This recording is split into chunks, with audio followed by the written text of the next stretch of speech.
Ada salah satu pelatih yang mengirimkan email ke aku untuk secara intinya teman-teman, poinnya jangan analisis taktik timnas Indonesia.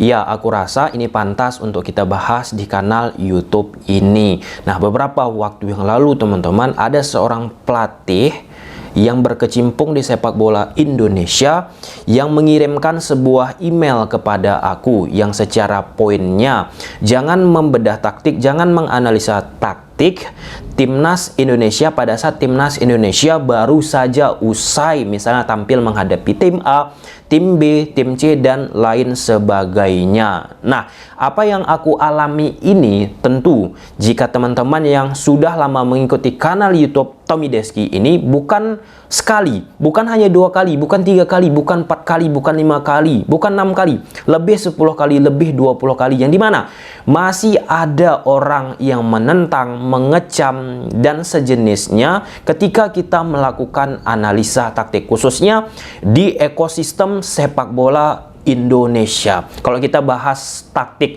sepak bola luar, itu nggak ada kecaman, tentangan seperti apa yang akan kita bahas ini. Nah, nanti akan kita baca secara utuh apa saja yang disampaikan oleh beliau. Aku respect, aku hormati apa poin-poin masukan, kritikan dari teman-teman yang sudah setia menonton kanal YouTube ini. Aku bahas dulu kronologinya. Nah, beberapa bulan yang lalu teman-teman, ini awal mulanya ya. Kenapa mulai kelihatan banyak yang mengecam, banyak yang menentang pada saat kita membedah taktik, melakukan analisa taktik pertandingan sepak bola yang ada di Indonesia. Beberapa waktu yang lalu, tepatnya pada saat Indonesia menghadapi Chinese Taipei, kala itu timnas Indonesia dipimpin oleh Coach Sintayong.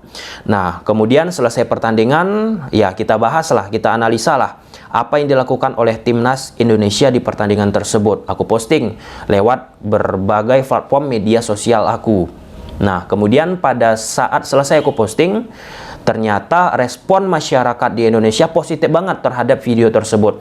Ya, yang menonton video tersebut kurang lebih hampir 2 jutaan dalam waktu beberapa jam. Saat itu, respon dari pecinta sepak bola Indonesia kita, ada yang pro, wah ini mengedukasi, ini bagus banget. Jarang ada di Indonesia kanal YouTube yang membahas, menganalisa taktik. Itu yang pertama, yang pro. Yang kedua, ada yang kontra. Yang kontra ini pada saat itu teman-teman ya, seusai pertandingan Indonesia menghadapi Chinese Taipei yang dilaksanakan di Thailand, banyak memang, bukan hanya sekali, bukan hanya 2 kali yang speak up pecinta sepak bola Indonesia kita di media sosial. Bahkan itu udah aku buat sebuah tulisan di Twitter dan secara poinnya mengecam, menentang, jangan melakukan analisa taktik, nanti taktik Sintayong bocor, nanti taktik Sintayong mudah dibaca dan lawan pun mudah untuk bisa mengalahkan timnas Indonesia kita, dan bla bla bla bla bla bla bla bla bla bla bla bla. Saya itu sangat heran dengan pola pikir konten kreator yang model begini nih. Ini sama halnya Anda membocorkan taktik atau strategi Sintayong kepada lawan-lawan timnas Indonesia. Harusnya itu Anda mikir, jangan seperti itu jadi konten kreator. Mikir yang cerdas, ojo karpe dewe. Kalau begini sudah nggak bakalan dipakai strateginya Coach Sintayong, gara-gara kamu yang cerdas sedikit jadi konten kreator itu. Coba lihat nanti pertandingan melawan Yordania, pasti coach saya nggak begitu, karena taktik strateginya sudah kamu bocorkan. Yang cerdas. Bahkan saat itu salah satu media nasional teman-teman, Kumparan, menghubungi aku, wawancara eksklusif lah istilah teman-teman ya, menanyakan apa yang sebenarnya terjadi. Bahkan aku dianggap pengkhianat negara, apalah istilahnya. Nah, di sisi lain banyak pelatih-pelatih yang memberikan respon positif. Bahkan Coach Jackson F. Tiago melihat analisa taktik aku, dan sampai sekarang aku berkomunikasi dengan Coach Jackson. Banyaklah pelatih-pelatih yang memberikan apresiasi atas apa yang kita sajikan lewat kanal YouTube ini. Nah, kemarin unik nih, pada saat SEA Games 2023 Kamboja, salah satu pelatih yang berkecimpung di sepak bola Indonesia yang aku sampaikan di awal opening video ini tadi, mengirimkan sebuah email kepada aku. Oke, kalau misalnya pecinta sepak bola Indonesia yang belum berkecimpung langsung menjadi staf official tim profesional di Liga Indonesia ataupun hanya sekedar penonton, penikmat, kalau misalnya dia kontra, menentang, mengecam, jangan melakukan analisa taktik, ya nggak apa-apa lah, itu hak, itu suatu hal yang bisa kita terima. Tapi ini menariknya, aku mendapatkan email dari seorang pelatih, yang artinya pelatih ini kan mempunyai wawasan tentang taktik, mempunyai suatu hal yang terkait tentang tim bola itu, dia qualified. Dia qualified sehingga ditunjuklah dia menjadi seorang pelatih. Kan sederhana seperti itu. Kita baca poinnya. Inilah yang membuat aku kaget. Pelatih, dari sekian banyak pelatih yang aku jumpai teman-teman, A, B, C, D, E, ini baru pertama aku jumpa pelatih yang menentang. Itu yang menariknya. Itu yang menariknya. Jadi ini menjadi bahan diskursus yang cukup menarik. Kita baca, aku samarkan ya. Dia menjadi pelatih di tim mana, pernah menangani tim mana, aku samari. Mohon maaf bang, jika saya beda pandangan ya. Saat saya menangani tim di atas tadi yang aku sampaikan, nggak aku bilang nama timnya. Saya terus belajar otak-atik strategi yang akan diberikan sebagai bahan latihan kepada pemain dan selanjutnya digunakan saat bertanding nanti di lapangan. Itu tentu harus banyak belajar, melihat, mengamati, dan putar otak bagaimana caranya mengedukasi ke pemain agar mengerti tentang strategi tersebut. Ya, ini hampir semua pelatih, bahkan Coach Kurniawan di salah satu media menyebutkan bagaimana pelatih itu berpikir hampir tiap detik, second by second, bukan lagi minute by minute. Kemudian maksud saya, bagaimana jika poin 1, analisa strategi yang digunakan baru di-share jika turnamen sudah selesai. Nah, email ini dikirim pada saat Timnas Indonesia tampil di SEA Games, yang kebetulan banyak banget video kita membahas taktik Timnas Indonesia. Dan beliau meminta aku respect dari pelatih tersebut. Aku respect, menghormati saran, kritik. Aku nggak ada menjelek-jelekkan teman-teman, respect coach.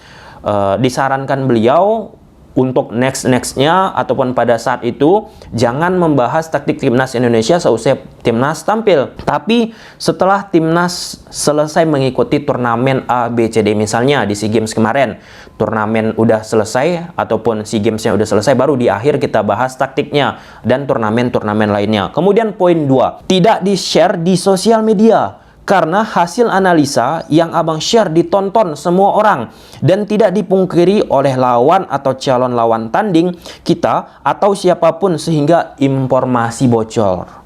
Informasi bocor. Inilah suatu masukan, suatu pandangan yang aku terima teman-teman ya. Kemudian yang poin ketiga, jika turnamen sudah selesai, boleh abang share rangkuman dari seluruh pertandingan Indonesia di turnamen itu sebagai bentuk pembelajaran buat pelatih sepak bola Indonesia atau penonton channel abang. Kemudian yang keempat, gimana jika abang tambah lagi analisa strategi dari pelatih tim negara lain, calon lawan kita atau tim-tim elit lainnya agar kami lebih pintar dan cerdas. Makasih ya bang, dan maaf jika kurang berkenan. Tetap semangat demi kemajuan sepak bola Indonesia.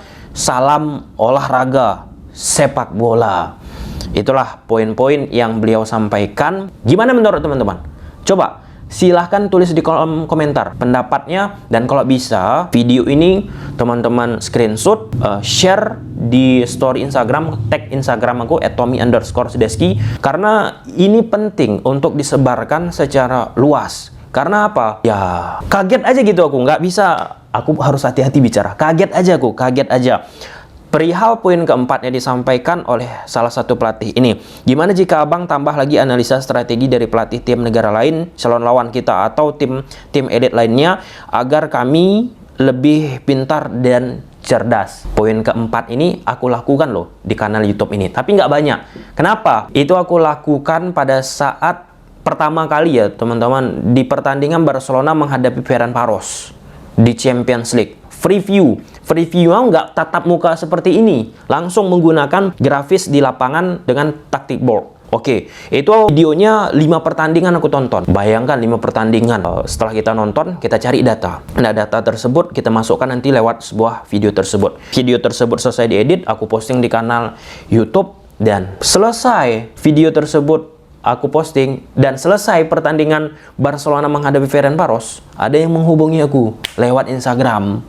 Bang, terima kasih bang, aku menang judi dari review sebelum pertandingan yang abang lakukan. Nah, jadi impactnya seperti itu kan kena juga ke aku dosanya. Jadi mudarat yang kita harapkan untuk memberikan edukasi malah orang-orang lain memanfaatkan situasi tersebut untuk meraup keuntungan. Sekali lagi teman-teman, bukan reviewnya pakai muka gini, bicara-bicara aja, tapi ini pure profesional football analyst yang ada di tim-tim profesional yang ada di Indonesia, bahkan di Eropa juga. Oke, berhenti aku analisa sebelum pertandingan atau beberapa bulan setelah itu ada 1 pertandingan, 2 pertandingan aku review. Dan terakhir kemarin Indonesia menghadapi Burundi kalau nggak salah. Itu full 5 pertandingan aku tonton, aku buat grafis di atas lapangan. Oke, sebelum pertandingan, bam, aku posting di YouTube. Nyatanya apa? Nggak ada yang nonton.